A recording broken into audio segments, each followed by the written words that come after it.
On today's episode of The Unwritten Rule, we've got a packed show for the first time in a couple of weeks. We got a bunch of news to talk about. We got some football recruits, two new ones for Mizzou, so we'll give a little update on their 2025 class, plus some other stuff just on some names to watch in recruiting as well. A couple of scheduling things. We got all the kickoff windows kind of got trolled a little bit, not as eventful as a release for Mizzou football schedule because they don't have all the times, but we'll talk about the ones that did come out. And then men's basketball got a couple of games to talk about, including a little Dennis Gates and Konzo Martin revenge game. People will forget. So we got a bunch of scheduling stuff to talk about. Football recruits. It's a packed show. We got news. I'm very excited that we just have news. And then we got quick hits. We got jerseys. Going to talk a little men's basketball. Got a couple more men's basketball notes for Mizzou in quick hits. Going to talk some Darius Robinson. Going to talk some Dan Hurley after he stayed. So yeah, got some national stuff to talk about, more Mizzou stuff to talk about in those segments as well. And we have some awards, preseason awards, because that crap is back. So we'll talk about that in the opening segment. So yeah, plenty of stuff to dive into, and we won't keep you from it any longer. The Unwritten Rule starts right now. Marcel, where are you going with that disc? You are not putting that on again. Marcel, okay, if you press that button, you are in very, very big trouble. Attention. Everybody stop what you're doing. It's time for The Unwritten Rule, a Mizzou sports podcast brought to you by the Believe Network, alongside Peyton Haverman and Kenny Van Doren. Here is your host, Jack Knowlton.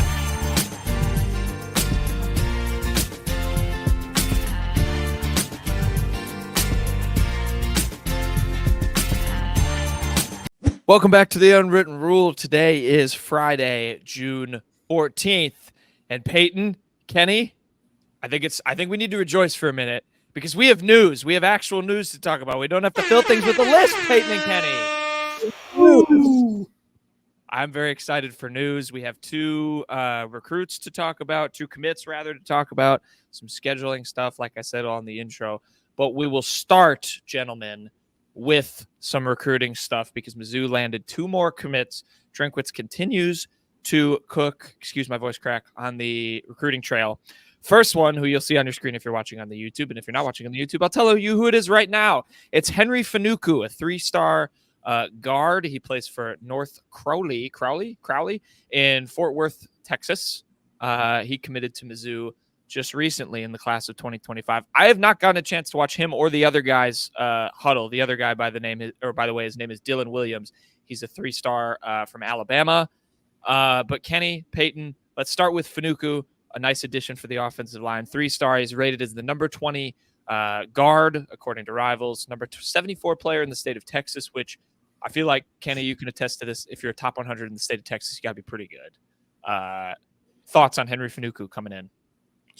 I didn't save it like a dummy, any of the tweets I saw about him, but a lot of analysts are actually quite bullish on Fenuku. I know one definitively said he moves very well for his size.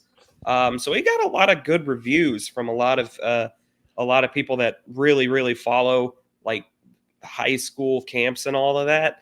So it seems like maybe he could be a bit of a riser here. Could wind up being a better pickup than we realize now. But we've said it a million times. The recruiting under Brandon Jones has kind of really been on the upswing. They got two big transfer targets. He was in the room during the Logan Reichert commitment at the end. So it's been good stuff. The O-line has definitely been trending up lately. Stacking more guys in that room is never a bad thing. Yeah, was he in the room when Logan Reichert committed?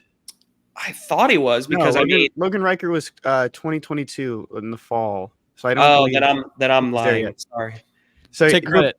But yeah, with Fenuku though, I mean, looking at the size 6'4", 295 pounds heading into his senior season, and that number might be a little bit outdated. We don't know when last time it was updated by Rivals. I mean, that's a good size moving into your senior season, and ranked 74th, like Jack mentioned. In a lot of these states, they kind of cap out at 30, 25, 20, just depending on how large the states are. We know the state of Texas is very big for high school football. So being ranked in that top 100 is a big deal. And 20th at his position is even bigger. Of course, you only have 2 offensive guards on the field at a time, but it's still a good spot for him, according to Rivals. And I think, moving forward, I don't know to the extent of what the plans are with him, but you could maybe even see him swing inside if they need a center option moving forward. But I do like the size from him already, and he kind of seems a little bit developed for his age.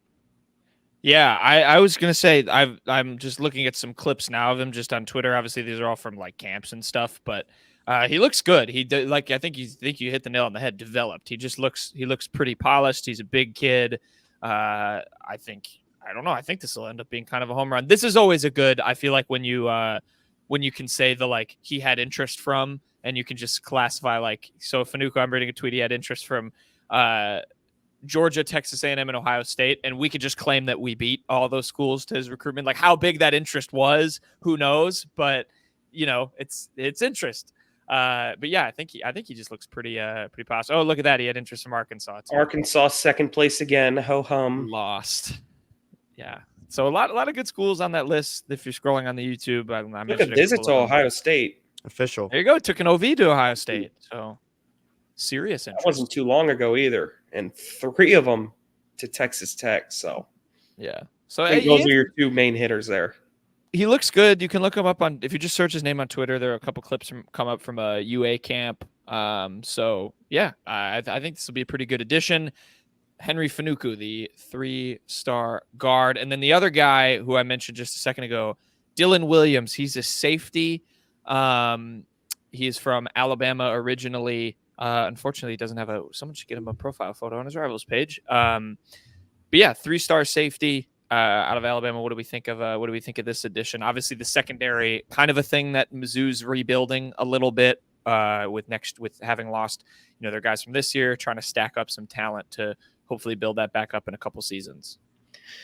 Yeah, always good to go into Kalen DeBoer's backyard and steal someone because obviously I would assume Alabama wasn't too hard after Williams, if at all.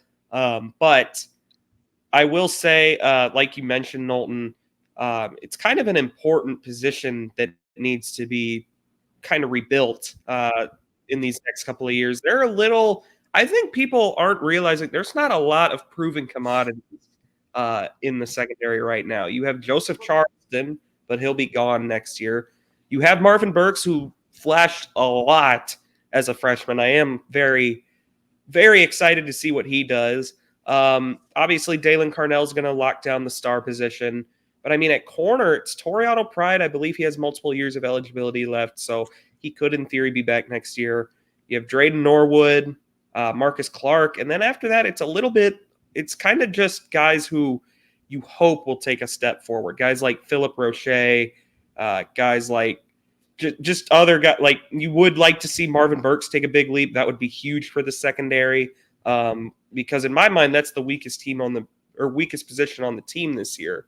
At least just on paper. I'm sure there's a lot of potential there, and that's why the staff didn't go after a ton of guys in the transfer portal. And Dyllon Williams, we'll see if he can maybe factor into that mix.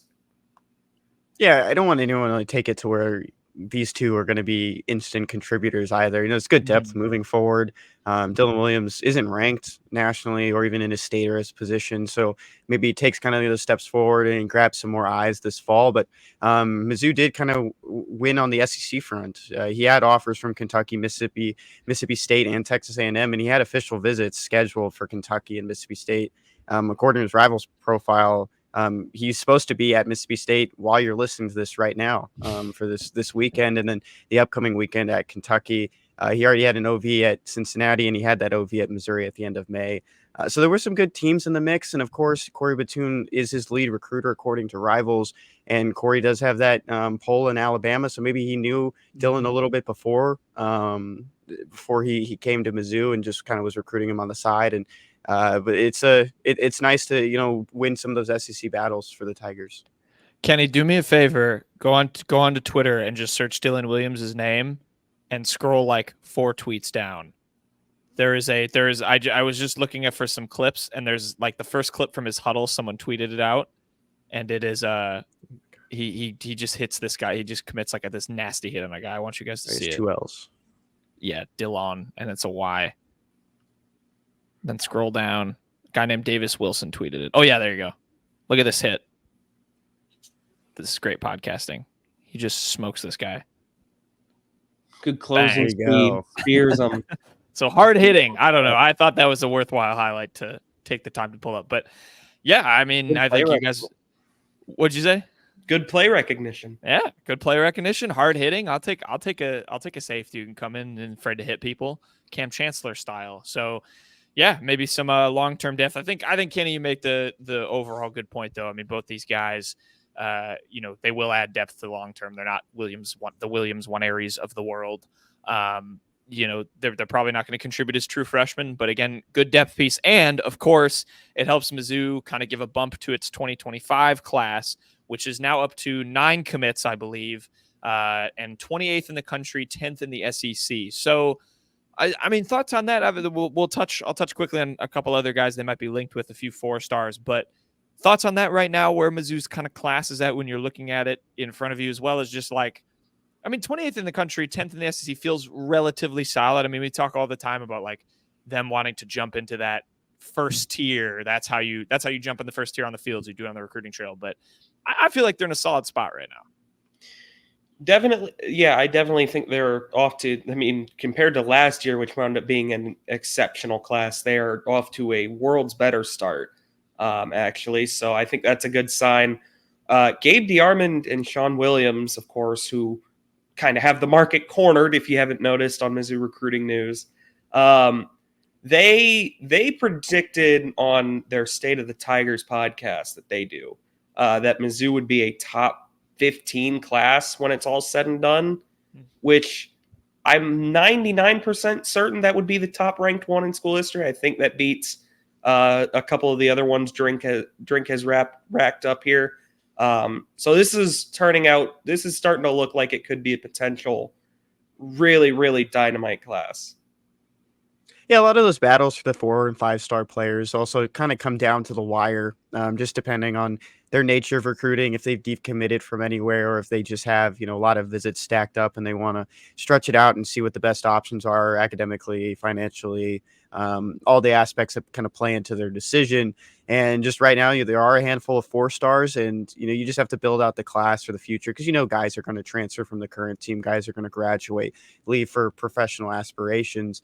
And right now, it just seems like they're in a good spot. I know we kind of talked about there are a lot of like linebackers that were kind of falling into place there for a little bit. Now just kind of pivoting to a bunch of other positions too. So it's in a good spot right now, kind of moving forward. There are some good battles, and it's trending in a positive direction for Mizzou.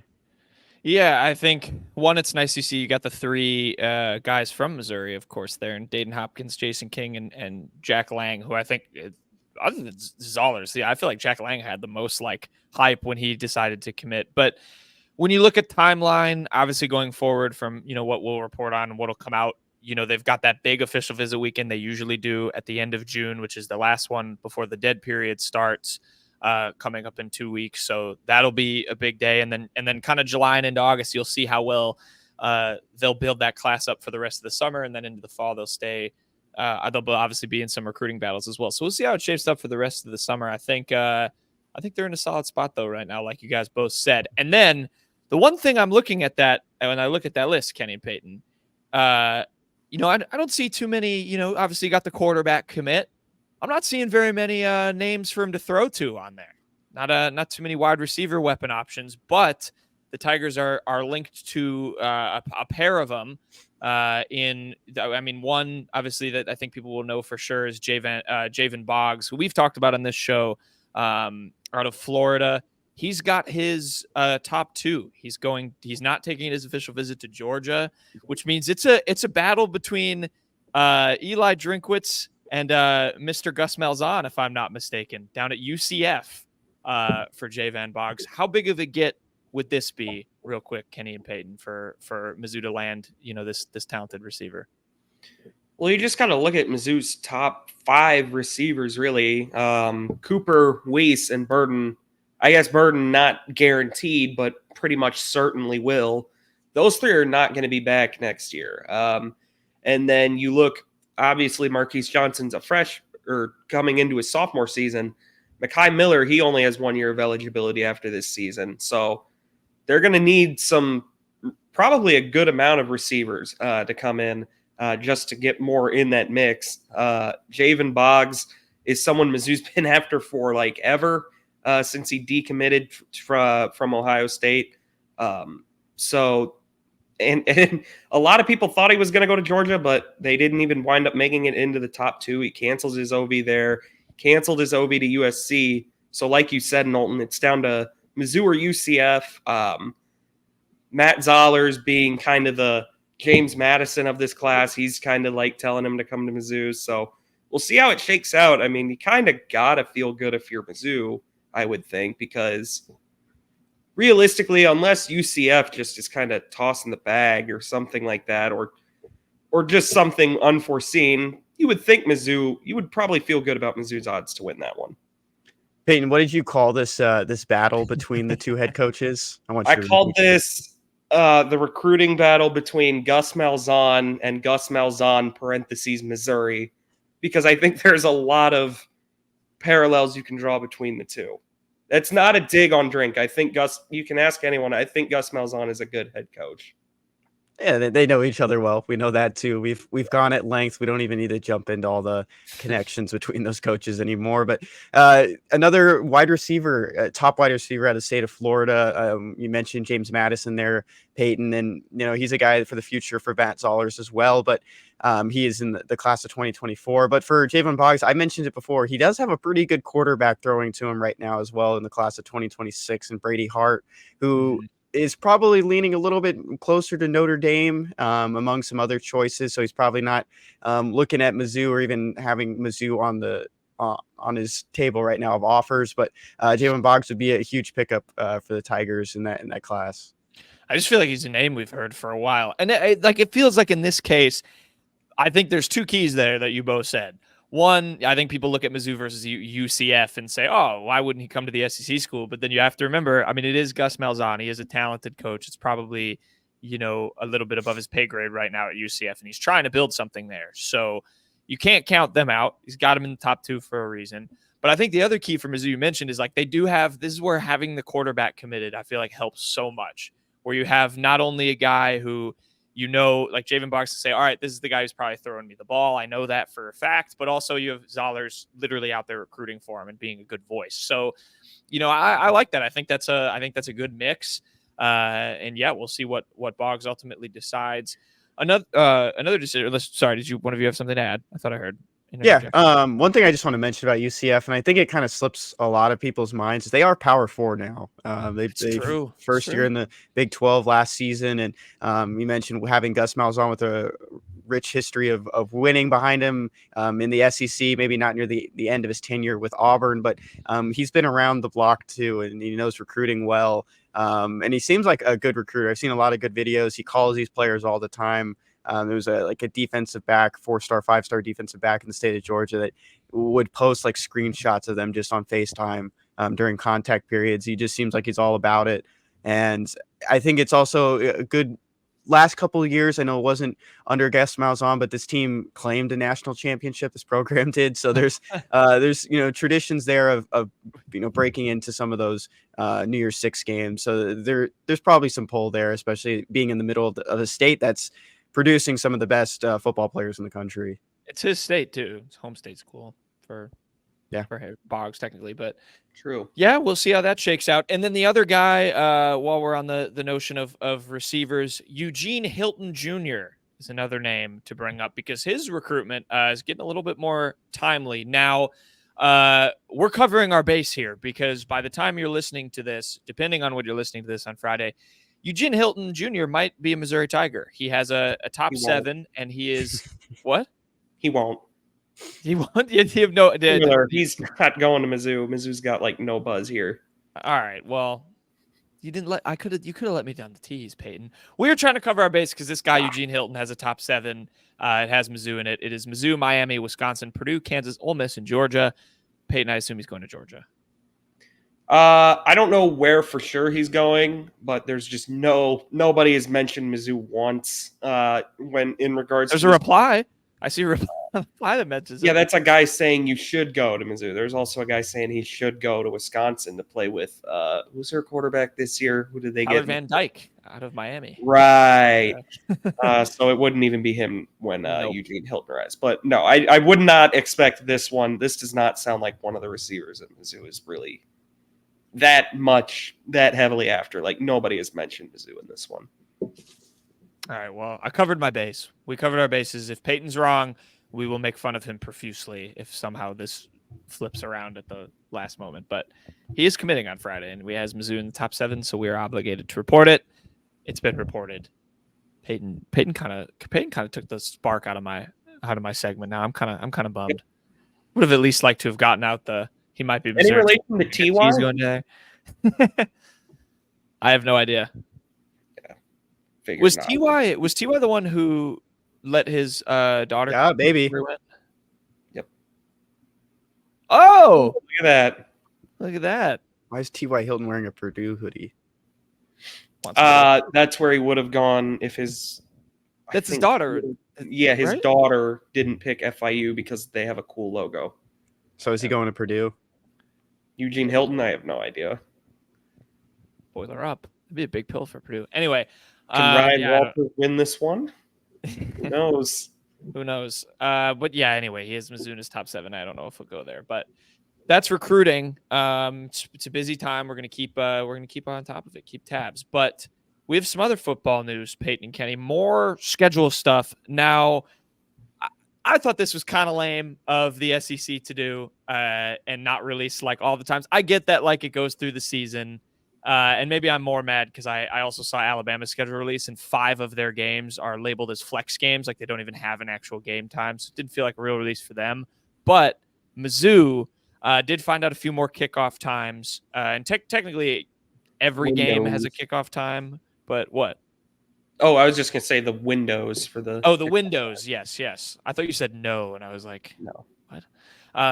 Yeah, Mizzou has kickoff windows. Now, correct me if I'm wrong. I think these are the times that are new. They will play. I mean, obviously, they got a bunch of their SEC games. Vanderbilt will be a flex game, afternoon or night. They will play Texas A&M on October 5th at 11 a.m.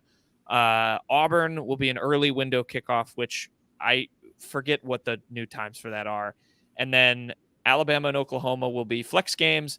South Carolina and Mississippi State will be afternoon games, and Arkansas will also be an afternoon game. And a reminder, Arkansas, that game's on Saturday. It is not on Black Friday anymore because it got moved off. I think, is that all the new ones? Did we get a new non? Run through the non-con as well. The non-con, if you don't remember already, Murray State will be at 7 p.m. prime time against Murray State, 6 p.m. against Buffalo, 11:45 a.m. against Boston College. That is an atrocious football game.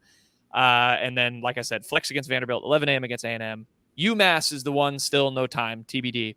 Early window against Auburn, flex against Alabama, flex for Oklahoma, afternoon windows for South Carolina, Mississippi State, and Arkansas. That game is on Saturday. Not a very organized way to run through that by me, I realize, but any thoughts? New times? Hopefully they're all night games. Well, most of them won't be. Probably not.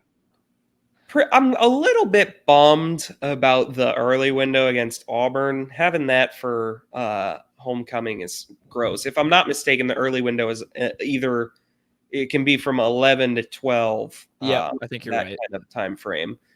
But to be decided against UMass, that is really funny. Night game? The best thing here for me is 11 a.m. at A&M. I know people hate 11 a.m. kicks, but going on the road to A&M early, the earlier the better. I think that's probably one of the 3 most likely games for Missouri to lose. Not saying I'm going to pick them to lose that game against A&M, but anything you can get, just getting maybe a little bit of a watered down crowd, not letting them get amped up at like 7 p.m. or something. That's very good for Mizzou. Games on ABC, ESPN too. So that'll be one a lot of people watch. So that's a key one. Would really like to find a way to get to Alabama or Oklahoma undefeated. because those would both be night games. I mean, if you get to Oklahoma unbeaten and Oklahoma's having a decent year, you're probably talking about a night kick with game day. So we'll see what happens. There's not a lot to dissect because we don't have the exact times for most of them, but I do like 11 a.m. for A&M a lot. Oh yeah, I'm glad you brought up game day. That's all I could think about for the October 5th game, actually. Going in from a Texas A&M game, like just in College Station straight into, from game day and at Texas A&M straight into the game would be pretty electric. And I was looking it up to see some of the games that are actually happening on Saturday, October 5th. You have Tennessee against Arkansas. I don't think that'll pull anything. UFC, Florida, Auburn, Georgia. I don't know if that will do move the needle. Alabama, Vanderbilt. No. Some of these other ones, Michigan and Washington could be a big poll. Oh, because that's gotta get it. That's gonna get it.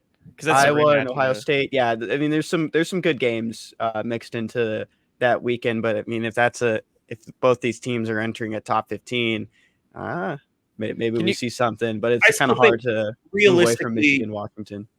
Your best odds are 10-26 against Bama or 11-9 against Oklahoma if Mizzou's having a good year. Hawaii and San Diego State. What time's that game going to start? Like 11:30? 7 p.m. Okay. So that's like 3 in the afternoon in Hawaii. It's in San Diego State. Oh, okay. That makes more sense. Kenny, can you look at the games on 11-9 while you have that pulled up? I'm just curious because I agree with Peyton. I think Alabama would be interesting because it's at Alabama, and I feel like they're going to get game day like earlier in the year, and I feel like it'll maybe benefit Mizzou if they do. Alabama, LSU, Georgia, Ole Miss. Oh, see, but Florida, here's the thing: Texas. If Mizzou beats Alabama, they're not going to go to Alabama. They're not going to go to Alabama after. LSU. Yeah. LSU might be bad too. Florida, Texas would be cool.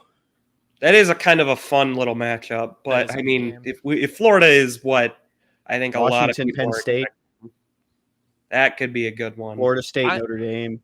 I'm banking if this gets broken, like Washington could suck this year. Not gonna lie, they do have a whole new kind of situation. The thing I feel like that'll mess up Mizzou, Oklahoma, or at least I hope that messes it up is Oklahoma not being good enough. Is if Jackson Arnold just doesn't kind of click, and maybe they're like, they got 3 losses heading into that game, but hopefully Mizzou only has 1 or 0. That would be for Mizzou to make the playoff. They'd have to go into that game with 1 or 0. I think. Yeah, agreed. It is a favorable schedule. We'll do predictions. We'll probably do like multiple layers of predictions. I think as we get like closer to the season, we'll have to figure out something on that. But it's always exciting to see game times. Always exciting to look at the schedule and all that stuff. So. Mizzou football. A couple of more kickoff windows for them. I guess I should knock this part of the segment out of the way. We have award season is back already. We on this podcast are noted lovers of having to read out all of the awards. First one I'll read. This is from Althon Sports or Athon Sports. I don't know. Athlon Sports. They put Luther Burden on their preseason All-SEC team, first team. Oh, shocker. A lot of people are going to do that.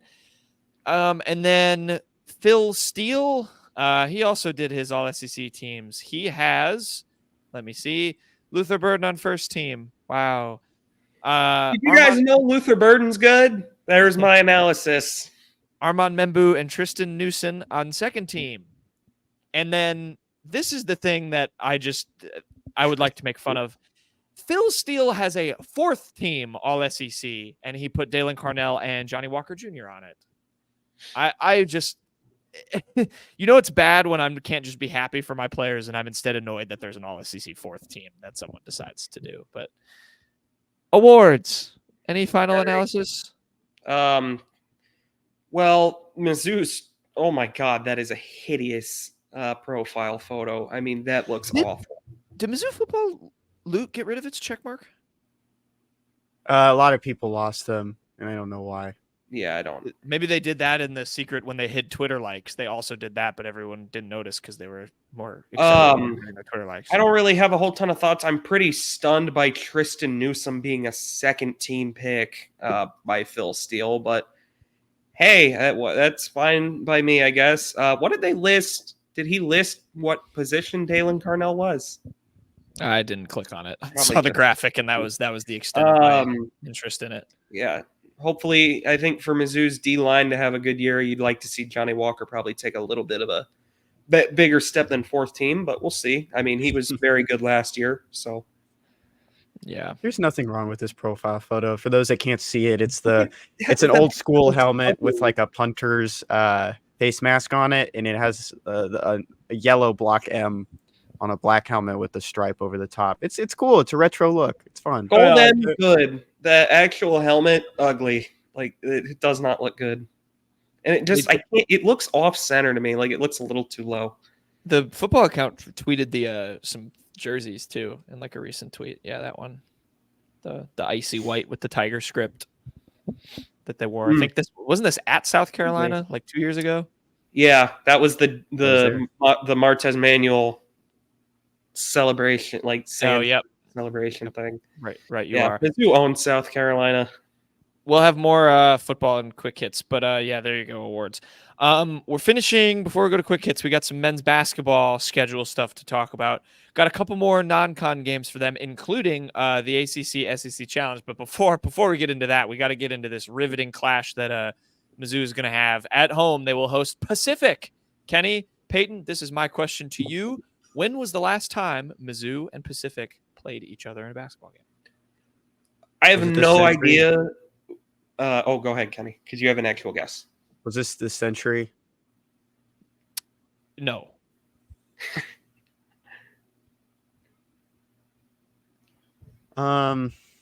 Just guess a year.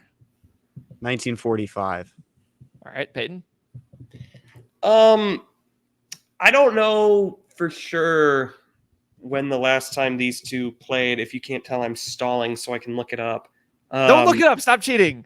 Stop cheating. But just guess. No, okay, I won't. I can tell you that Pacific was coached by Damon Stoudemire up until a few years ago, and didn't they lose every conference game also last year? I think they were close. I think they were close. That'd be a funny game then. This one. They also lost by 57 to Pepperdine in their conference tournament last year, and they last made the NCAA tournament in like 2012. That's all I know about Pacific. Okay, yeah, there was no answer to my question, but some nice facts. I have no idea. The last game between Missouri and Pacific happened on December 10th, 1971. Missouri won 64-59. They are 1-1 all time against each other. Good job, Kenny. You were closest. Yeah, I kind of just thought about one of the years in World War II because it's Pacific. That's really just where my brain went. I think they were a little busy then. I don't think they had time for basketball. They were doing something else. They were involved. Wait, I want to check before we talk about the other game. I don't know if Peyton, I think, gave all the best thoughts on Pacific he could. I want to check if Pacific went neat little tiger logo. 6-26 overall last season. They finished last in the WCC. 0-16 in conference play. So this will be a battle between two teams that have not won a game, did not win a game in conference last. These two teams, if you include the conference tournaments, were combined 0-36 in conference play last year. That is pathetic. Riveted game. That'll be, I don't think there's a date yet, but that'll be part of Mizzou's non-con. They're playing Pacific. All right, the more fun one. We got the matchups for the ACC SEC Challenge here, I think, on Wednesday. And Mizzou, of course, will be participating. They're playing Cal. Now, on paper, not really that more fun, but it is the Dennis Gates and the Conzo Martin revenge game because both of those coaches, of course, spent time at Cal. Dennis, of course, played there. It's his alma mater. Conzo, of course, was the coach at the University of California. Any thoughts on this game? I wish we got a better team, but yeah, I mean, when you go 0-19 in conference play, you're not going to get the fun matchups. That just is what it is. I will say, look at these matchups. There are a lot of not fun ones in here. Okay, wait, I have a thing on that. Let's talk Mizzou because I have a top 5 that I would like your thoughts on. I ranked the top 5, but we can do that after. Yeah, we'll do that after. I will say, like, Cal is not exciting, but I will say, like, on paper, but I will say Mark Madsen, the coach there, he really kind of is like he did a real good job last year compared to where Cal was before. I believe 2 years ago they were in a even worse spot. They were even worse than Missouri was last year. So he did a good job in year one. He's shown his recruiting chops. Mark Madsen has. Glad they have to come to Missouri because Cal is just a weird place to go and play a non-con game, I'd say, for Missouri. It's also, as a lot of people pointed out, hilarious that the Atlantic Coast Conference and Southeastern Conference have a California versus Missouri matchup. Also, all the Power 5 games are just fun to me. I like not Power 5, high major games are just fun to me. I liked the Minnesota matchup last year. I like having Cal on the schedule. It's boring as far as matchups go. I liked the Pitt matchup a lot more. But Cal is kind of fun. I'm glad that the ACC and SEC have this challenge. I think you just get so many like weird uniform combos out of it that you just don't expect to see. Like Arkansas facing a team that's green and orange. Oh my Like, gosh! I'm sorry. that. This is a Connor Vanover Bowl too. Oh It yeah, is. yeah. Good point. Good point. Sorry, I just Good had that catch. realization. Go back. No, back that's to you. okay.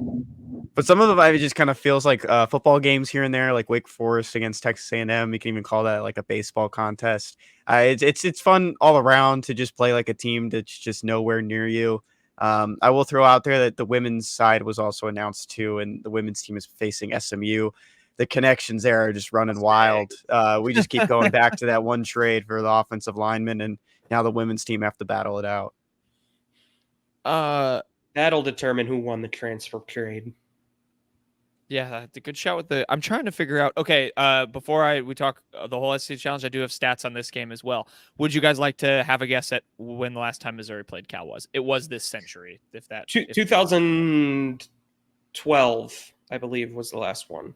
No, 11. Is he right? Yeah, he's. I'm not going to guess if he's right. Okay. Yes. November 22nd, 2011. Missouri won this game 92-53. Absolutely demolished. They were both ranked at the time too. No, they were. It was 20 versus 21. All-time record. Mizzou is 7-5 ahead in this series. And like I said, Dennis Gates and Konzo were both have the Cal ties. There was another thing I wanted to. The last two times while you think of whatever you're thinking of, the last two times these teams have played, Missouri won both, and Missouri went on to have 30-win seasons. Good mojo in the air. Yeah, we like playing California. I don't remember what else I was going to say about this game specifically, but wait, Peyton, what are your thoughts overall on the ACC challenge? Dennis did not play in 2011, by the way. I tried to check that, but he's too old. Yeah, no, he played for the Golden Bears in like the early 2000s. I like the SEC ACC challenge. It's just a lot of and there you go. The last two times Missouri played Cal was in the 2011-2012 season and the 2008 and 2009 season. I did not know that 11-12 game was in Kansas City. That's cool. But yeah, Missouri won both pretty handily. But back to the SEC ACC challenge, it's fun. It's just the matchups kind of stink this year. I mean, like Georgia Tech at Oklahoma, what a weird one. Alabama at UNC is definitely the best one here. Auburn Duke is another good one. Arkansas Miami is fine. Arkansas will probably win that one. Do you want my ranking? Yeah, go and do your ranking, I would say. All right, I ranked all five of these because I was looking at it pretty heavily. I have Alabama, North Carolina 1. I think it'll be a great game. It's a rematch of the Sweet 16. They're going to be two good teams. They have probably the two best guards in the country. I have Auburn Duke 2. I think that'll be fun. I know Auburn posted like it's time to get crazy on their graphic. Shout out. I had an interesting third one. I did Wake Forest against Texas A&M at 3. Now, it doesn't sound that fun on paper, but I think you think it's a bad one. I think both these teams are going to be really good by the time that game happens. Maybe, I don't know. Wake's been a perennial bubble team for like the last 4 years, and A&M plays a terrible brand of basketball. That is true. That was hard. I'm not interested in that one. I did Arkansas Miami 4 and Kentucky Clemson 5. Kentucky Clemson's kind of interesting. You would think Kentucky would command a little more. Obviously, you can't put them against Louisville. But I don't know. I would have put them against. Man, I don't know who would I put them against. I mean, Kentucky. You could have done Virginia, Kentucky. maybe. You could I think it speaks to where the SEC is now. Where like the easy thing is to always do Kentucky Duke or Kentucky Carolina and have like the blue Right. blood. But I don't know. I mean, like people like. Oh yeah, the SEC's in a better spot than the ACC, I would say. Yeah.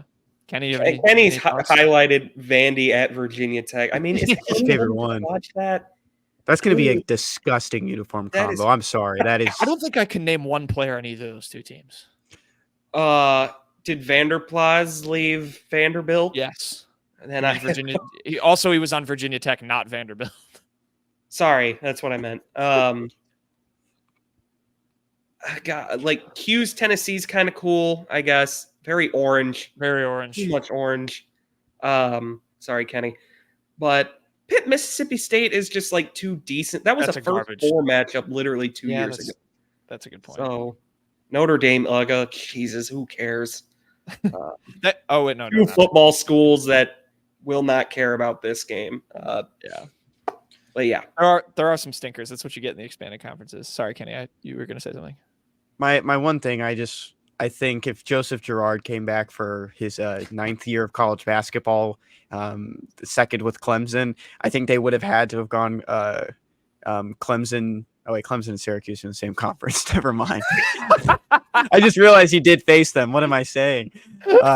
They just skipped several one team. times. They make them play each other. I feel bad That'd be fun. SMU didn't get a matchup. Kenny, I can forgive you That is slightly for because sure. you know Clemson wants to be in the SEC. Yeah. Dude, does that say South Carolina at Boston College? Yes, it does. That's the worst one. That's by far the worst one. Lord, that is. There's the winner. That's Yeah, the worst one that's the there. worst That one. is awful. Yeah. I think the worst combination I can think of is Cal versus Florida. I think those are the two furthest away from each other. Oh god. Yeah. That'd be I'll bad. go- One is SMU more would be ACC than fun. the other two. Georgia Louisville would be the worst one for me. Those two teams are horrible. I mean, that one at least there's some geographic. It's not a good matchup, mind you, but I This was is- just thinking. Geography. Kenny nailed it. Yeah, or Syracuse against. Syracuse SMU. Yeah, Or wait, no, Syracuse. that's ACC. Syracuse Even just A&M. Syracuse against Cal this next season if they face each other. Boston I College, just- Cal. What other Yeah. was? Did Stanford went to the ACC, right? No, I'm no, losing they're- track of all of these. Yes. Who are they playing Stanford is against? ACC. There's not enough SEC teams to have all of Oh, them. they just so don't all. SM They just don't all play. no. SMU and Stanford got the squeeze, but you can have Stanford Have them play. South Carolina. That is so. This is too much fun. We got to move on, or I'm gonna keep Yeah. thinking of these awful This is matchups. This is pretty bad. FSU LSU is fun. That's also a football school game. That's That happens literally just Week 0. copying. Yeah. It's just football. All right. Yeah, there you go. Mizzou plays Cal. The games are kind of bad overall, but there's a couple good ones. I'm excited for like Bama, North Carolina will be a good game, but Yeah. we'll see. But yeah, there's some basketball scheduling. I'm excited for basketball season. It's going to be a good time. But there you go. There's a loaded Mizzou segment for you guys. 40 minutes we talked about Mizzou. Look at us in June. Love that. Love that for the pod. But yeah, we'll finish up the show. We got some quick hits, a couple more Mizzou things and quick hits, talk some national news, some Dan Hurley, all that stuff. We will take you to quick hits.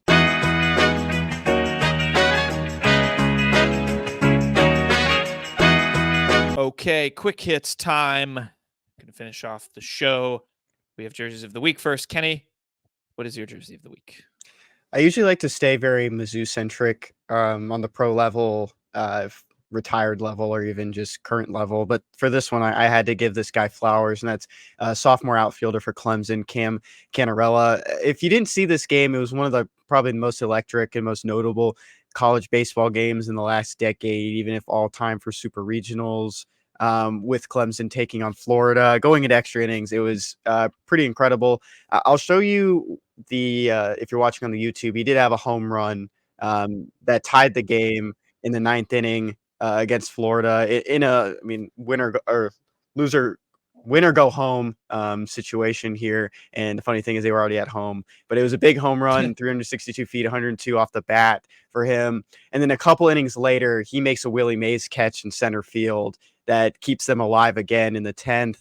They ended up taking the lead, I believe, in the 12th or 13th inning, but then Florida hit a walk-off. And just electric guy. Like, he is just shaking his head like he knows he's him. What a game for him. And just to top things off, you even said this yourself, Jack. It was very Brady Cook coded. I forgot which term you used, but he played with a torn labrum in his right shoulder, his throwing shoulder, for nearly the full season, and he got surgery this offseason against, according to Fifth Quarter Clemson. Just incredible. Like, he's a dog, baseball guy. Baseball guy. No, definitely agree. I've never seen someone probably. I know, like, in Major League Baseball, they have win probability added on plays. I can only imagine what he would have added in that 9th inning alone. It really, like you mentioned, the Brady Cook thing, playing on a torn labrum, that cannot be fun stuff to do. So when a guy does it like that, he deserves all the props in the world. Yeah, this was very fun. Yeah, congrats to. It's unfortunate that, like, it ended or slide head first. That is just crazy. Yeah, that is. Yeah, it sucks that, like, they lost, because I think it would have made the story a lot more fun had they pulled it out. Because I think wasn't Florida up like 1-0, and wasn't an upset too, or maybe yes, technically, because Clemson was hosting. Okay, but hey, good for him. Does he have a shot in the big leagues, Kenny? What's the? He's not sophomore eligible to be drafted, so he's going to go back to Clemson. Okay, a few more years. Maybe we'll see him making some Willie Mays. Or transfer to Missouri. Yeah, congrats to him. Peyton, Jersey of the Week. My jersey is going to be Jerseys of the Week. Mizzou Hoops. They tweeted all of the jersey numbers this year. Nobody's higher than 35, and Jacob Cruz is 35, so there's that. Caleb Grill, his number was there. They officially announced that Jack was actually coming back to play. His medical red shirt was approved. Yes, of course, I'm talking about actually Caleb Grill. Just kind of had basketball's kind of had like sort of a pissy week, and it's just kind of flown under the radar. They got back to their first summer practice yesterday, so hoping for much better things this season.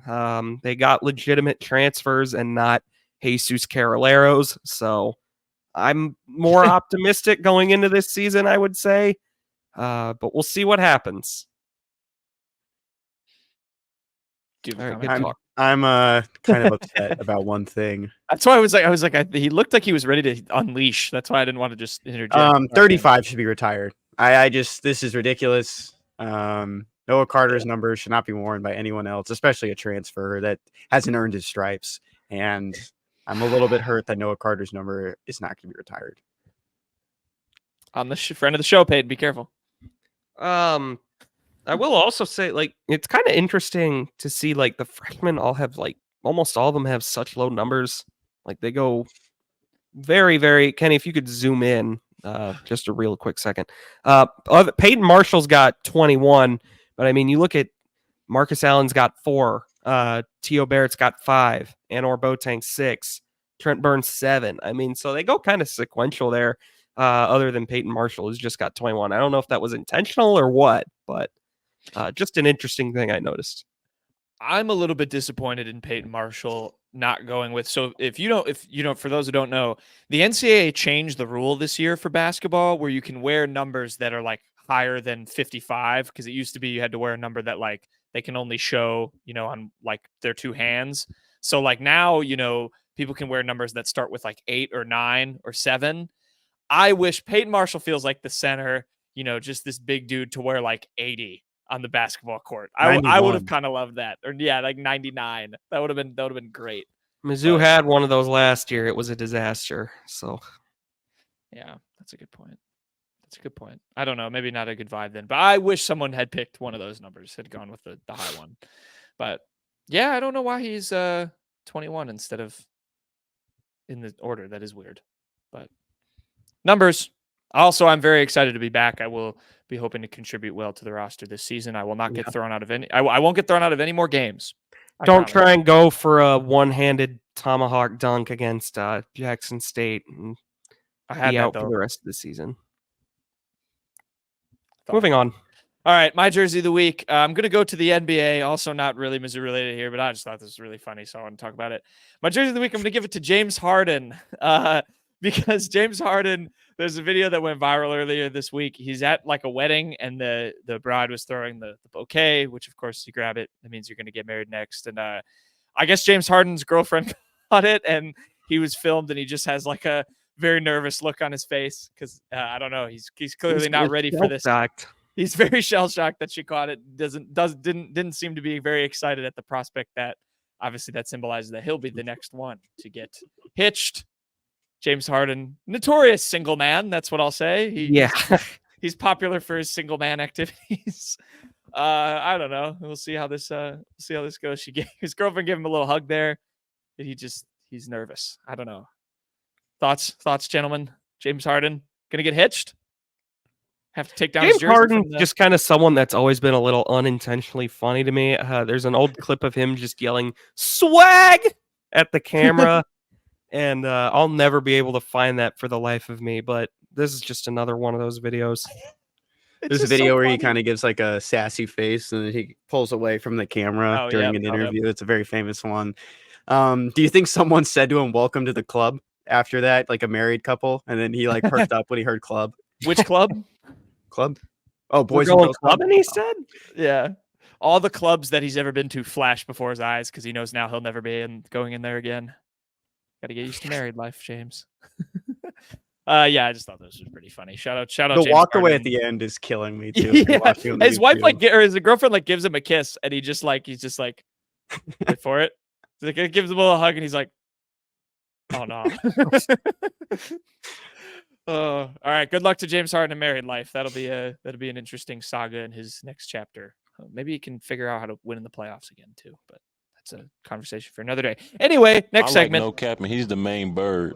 Sean East, main birds of the week. Kenny, what's your Sean East I slotted my main birds of the week into this segment. I guess it could have been talked about in basketball news, but a little bit of quick hits here. Third-year staff member Dyllon King was promoted to director of basketball operations for the men's program, and then Nick Korda, who comes over from Bowling Green, Bird Connection, of course, being the Falcons, joins the Mizzou staff as an assistant of director of operations.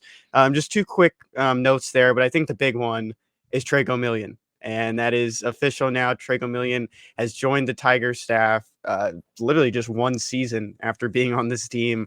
And Dennis talked about it at length before, that Tre would be a good coach one day. And Tre was on a roster, like a preseason roster for the G League team of the Trailblazers. So he did kind of have like the professional aspirations, tried that out. But we saw a photo of him helping some of the freshmen move in, and now he's on staff and he's back with Mizzou. And yeah, you mentioned Unwritten it before. Ahead at first.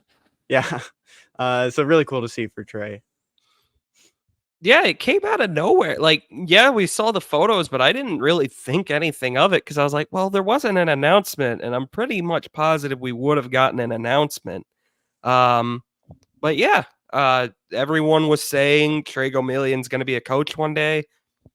He kind of seemed like when I know Gates also mentioned a couple times, like Gomillion would just kind of suggest things to him during Mizzou's really magical kind of first year under Gates. So he kind of acted as almost like a check and balance for Gates. We'll see if that winds up being the case again. He is just a GA, but I'm excited for this. I think it's really cool. So good for Tre Gomillion. I hope it leads into a long career of coaching for him. I'm currently texting Ben Sternberg for a comment. We'll see if he responds in the duration of recording this show. I may or may not have been assigned to reach out earlier, and I may have forgotten to do said thing. But I'm also very excited for Tre Gomillion. This is just great. I just think it's so it's just a smart thing to do. I mean, he says it himself in his little intro, like he knows the players, he knows Dennis Gates' system inside and out. He's going to know how to, maybe like obviously his tactical acumen as a coach, will take some time to develop since he's just getting started. But like he knows, he knows the system, and he's going to know how to like have players, fit in it kind of from like a personality standpoint, or like just getting used to it themselves, if that makes sense. Like he's just going to be a good glue guy as like a coach, as a coach now, a way to kind of be used. He doesn't have eligibility as a player. He obviously made some plays as a player. I know for a fact there were times when they were in the huddle when he was on the team that Tre Gomillion would literally take the clipboard from Dennis Gates or one of the assistants and draw up plays. So I expect him to be involved. This is a very Dennis Gates move, very smart move in my opinion, and I hope it leads to some success. Can't talk.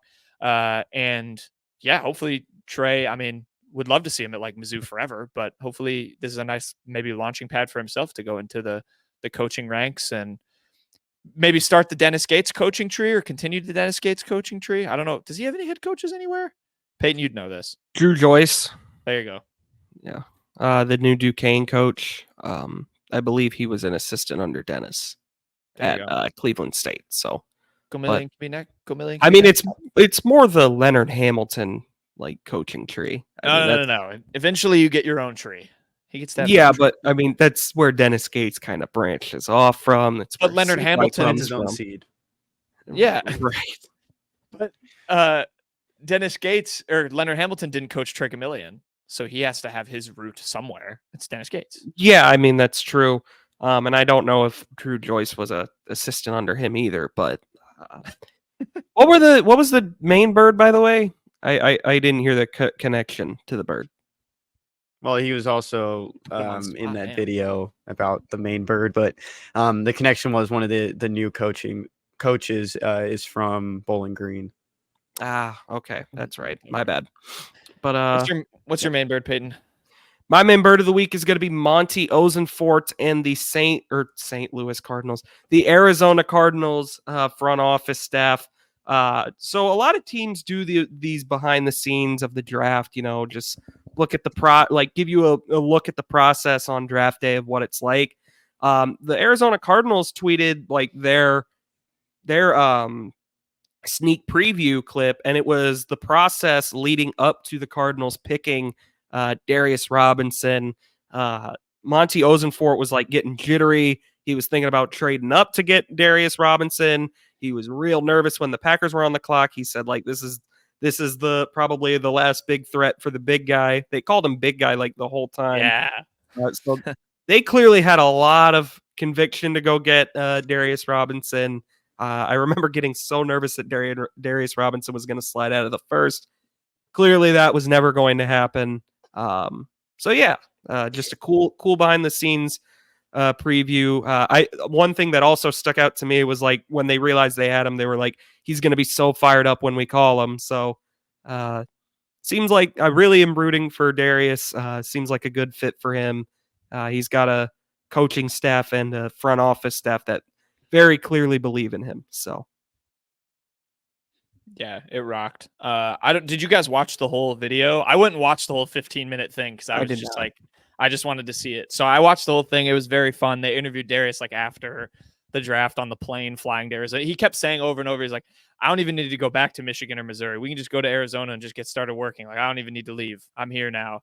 I'm locked in. Very, very just like typical Darius Robinson.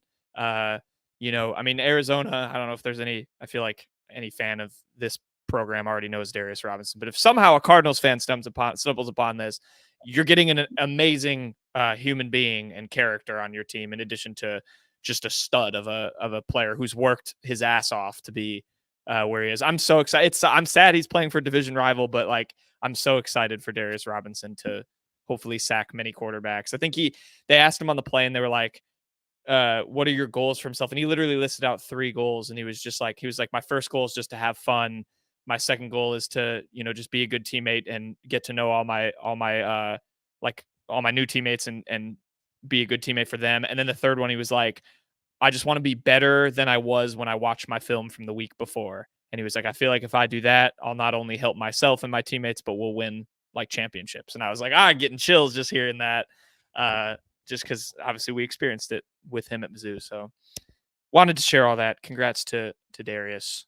Marvin Harrison Jr., on the other hand, did not sound initially all that happy to be in Arizona. He was kind of like, I don't know, his mood was a lot more subdued than Darius Robinson's. But then he got off the plane, he was a little more excited in the video. But that's besides the point.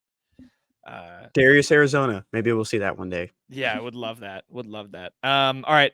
My jersey of the week, we're staying in Mizzou in the pros. Jalen Carlisle, I'm giving it to him because there was a video from the Indianapolis Colts where, of course, he ended up.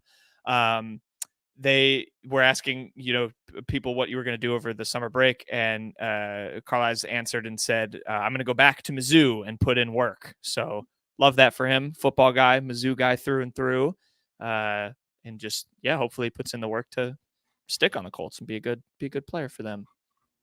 No longer a safety. Mm-hmm. Linebacker Carly's now.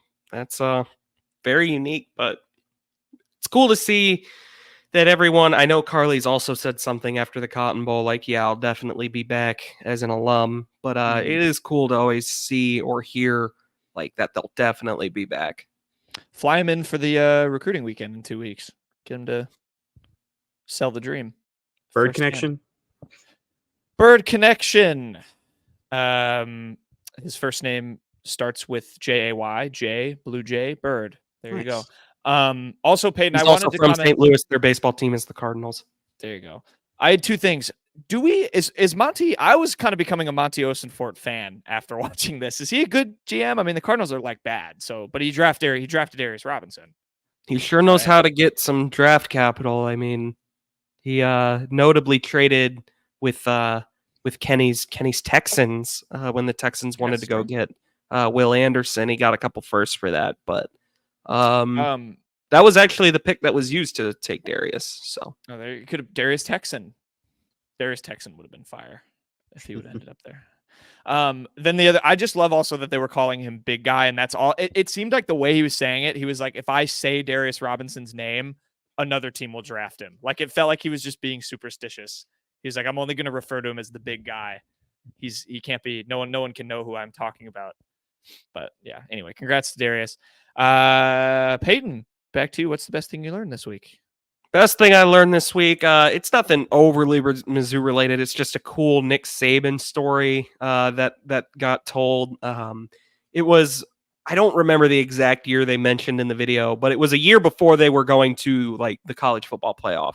And they were practicing, they were doing their like bowl practices just before Christmas. And the way that the guy in the video tells the story, there was a practice. They were coordinating getting all the players their flights back home, which was allowed, obviously, under NCAA rules. On December 23rd, they were trying to get this like fifth string offensive tackle a flight out, but they couldn't make it work. The only flight they could find was at 6 p.m. and practice would go till 5:45, and they obviously couldn't make it to the airport in time.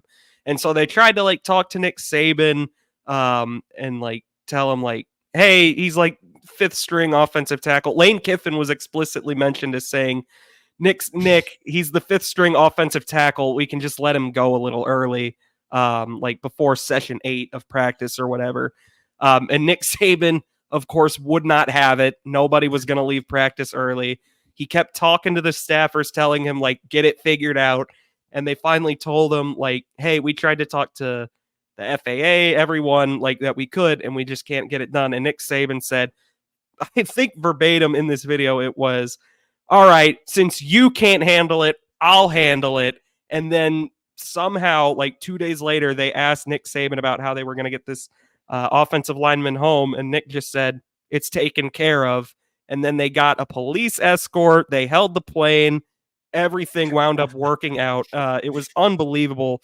If you want to, Kenny, if you could scroll up so I could give credit to this video, I would go. That's just the bullet points. I saw this a few days ago. So some of the details aren't there anymore. Unfortunately, it was tweeted by ML Football, who stole it from someone else. But you can. I might be able to get it for you, but keep talking. But go to this aggregator account's tweet from June 9th. You can watch the full story. It's really, really cool. Really funny. Nick Saban stories. I could listen to stories like about legendary coaches like Nick Saban or Bill Belichick. Like I could listen to stories about them all day long. This is just quintessential Nick Saban. This is the McCready and Siskey podcast. There you go. That's what it was. It's very interesting story. The guy who told it, Tyler Siskey, was the staffer. He was Right. like on staff under Nick Saban.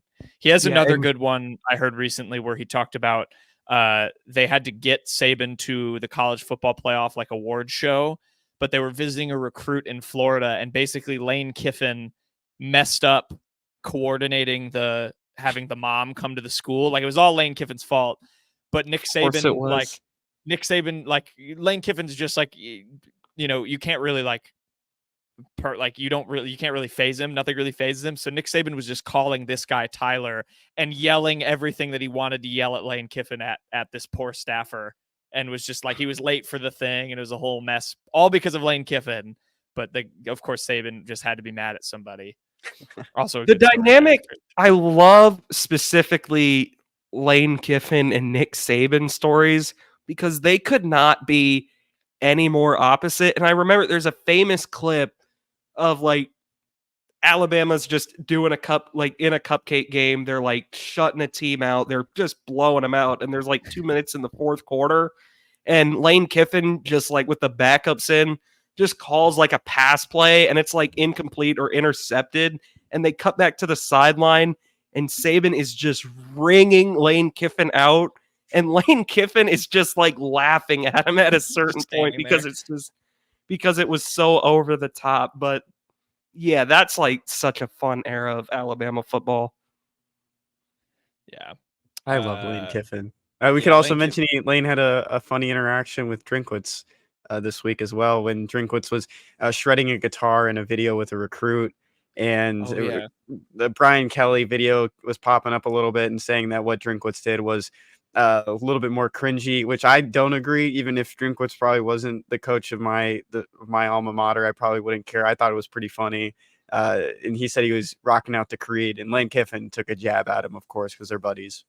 Mm-hmm. I think I looked at that clip and I said, like, the whole phrase, I love this phrase. It's only weird if it doesn't work.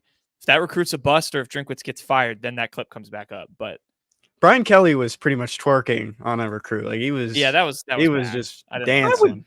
I would just say normalize thinking your coaches acting like dorks is cool, just because clearly players dig it. Players think it's funny. So yeah. I see no problem with my coach acting like a massive dork. Remind me to put that clip to Unwritten and tweet it from the account, so we have it for future use. Yeah, nice. I love a good Saban story. Kenny, what'd you learn this week? Best thing I learned this week is that we're in camp season, and that is for current Mizzou athletes holding camps. And there's this one video right here of this kid that at a camp that Brady Cook was hosting. Kid, everyone got a photo with him, and I wanted to quote tweet and said, "Oh, Peyton looks like he's having fun." He gives Brady Cook a quick high five and then throws up the guns like he's flexing on him. And I thought that was so funny because that kid will probably not remember that moment, but that photo will just live on his fridge for the rest of his life. And I just think that's so fun. He won't remember it until he becomes the next Brady Cook. Exactly. That we'll have like a photo of him at the national championship game this year, of him in the stands. And then it'll be like Bo Nix at the Auburn national championship in 2011 or whatever year it was. The second one, though, is Tamar Bates also was hosting a camp for some kids in the KC area. Just really cool all around for those two guys. What do you call Tamar about to summit a mountain? Tamar about to summit a mountain? Yeah, but he's resting. What do you call the place that Tamar rests before? Oh, yeah. What do you call the place that Tamar rests before going up a mountain? To bed. That's a good guess. Bates camp instead of base camp. Okay. Get it? It's like base camp before you climb a mountain. All right. I tried. I'm glad. I hope Brady Cook didn't say anything to these kids like what Marshawn Lynch did. Did you guys see that? No, what'd he say? When Marshawn Lynch was he's getting kind of bad. He was like cursing kids out at a camp he was running, and there's a video of like a couple of the kids' moms like screaming at him, getting mad. What was he not cursing great. at them for? They were Skittles. Yeah, they were messing up a drill. That's what he said. Oh. He was like, the top reply I saw to that was funny was it just said, if you don't want your kid to get cursed out, don't send them to the Marshawn Lynch camp. Yeah. I was like, I thought that was pretty good. Obviously, Brady Cook is not cursing kids out at camps, but it reminded me of that. Anyway, my best thing I learned this week, I'm doubling down on this. I did this last week. I talked about this man last week. National news side of things. Dan Hurley, he is staying at UConn. He turned down the Lakers job after the whole saga. He did meet with the team. There was a whole thing when he announced he was returning. They had a practice that was like pushed back from noon to 2, and everyone thought he was leaving. And then people saw his wife show up at the facility without him and thought he was leaving, but he decided to stay.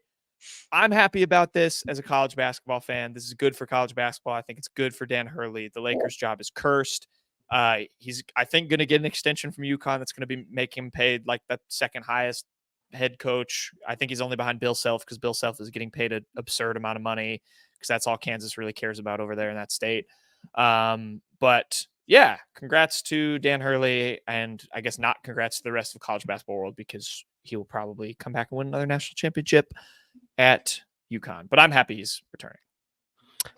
I find it humorous, like the bone, that everybody just kind of realizes that the Lakers job totally sucks, especially if LeBron like opts out and leaves. Yeah, I mean, why would anybody really want that job when you have the gig Dan Hurley has right now? He's, like you mentioned, exceptionally well paid for a college coach. He's in a place where he's pretty much a godlike figure at this point, and has a chance to win 3 straight national titles. That's a pretty good gig. It's never been done, right? We've never had 3 straight. Yes, John UCLA Wooden. won like 4 in a Oh, row. All right, sorry. I forgot my ancient history. Yeah. Yeah. I saw a thing. I think a big reason was also like it's just a big change. Like I think he didn't really want to move his family. I think it's pretty public that his wife like did not want to go to LA. Like she did not want to leave stores. Maybe I move all the didn't way see out all there. that, but Throw out your dark horse to take the position with the Lakers. I will start first. David Blatt. Don't say okay. I thought you were about to say JJ Redick. I was like, that's cheating. What are you gonna pay? Nate Oates. He would Bill accept that Self. job. He would accept that job if he was offered it. Probably yesterday. I will say Bruce Pearl. That Kevin McHale. would be something. Kevin McHale. Tom Wow. Izzo. No. Mike Krzyzewski? That would be something the Lakers try. I swear to God. They tried It 20 is. years ago. Yeah, That was but the like whole thing, like- now. Yeah, no, but that was the whole thing. The day they tried to hire, they got linked to Hurley was like 20 years to the day of them in 2000 when they tried to pull Krzyzewski away from Duke and hire him. I'll say Roy Williams. John Wooden, 4 national championships back to back. Gotta hire him. Also, rest in peace, Jerry West. That was unfortunate. Logo. Yeah. Sad to hear. Alleged logo? Allegedly the logo. Oh. Who would you guys if you had to pick a new NBA logo, which player do you think should represent it and what pose? Like any iconic? I don't think you can do the Jordan pose because that's already a brand. Then I probably wouldn't change it. Kobe. Yeah, if you were gonna change it and it wouldn't be Jordan, Kobe it'd hugging probably the have trophy to be like that. something. It'd probably have to be Kobe like taking a jumper or something like that. I think it should LeBron be holding his 2 trophies. Oh, that'd be a good one. I think Kevin Garnett, anything is possible, and he's like looking up. Nah. Hey, they picked Jerry West. They don't have to pick. I mean, Jerry West was a great player, but Back in the day, though, like I remember Jerry West like talking about it. He was like, there were only like 5 guys they were maybe gonna pick for that. Although Jerry West, he never like explicitly said I'm the logo, but he did say if it is me, I wouldn't mind if it was changed. Like he was very conscious of the fact that he kind of wasn't. He didn't love that he was the logo himself. Yeah, fair. Well, all right. There you go. Good show. Fun show. We did a pack one this week. We'll end it there. I hope This one comes from our favorite TV show, the Today or TV series. Sorry, the Today Show. Guys, why aren't lobsters generous? they're claw greedy. I don't know. Jesus, please tell me you have a better guess, Kenny. I don't have a guess. Because they're too shellfish. Good. That's why That was not good. generous. That's a comeback. That's better than some of the ones you've recently told. All right. I hope everyone enjoyed this week. We should hopefully have another pack show. Made it very easy for us. We'll probably do another Mount Rushmore or headlines on Monday for you guys. We'll figure that out. Until then, take care. Take it easy. We will see you next time.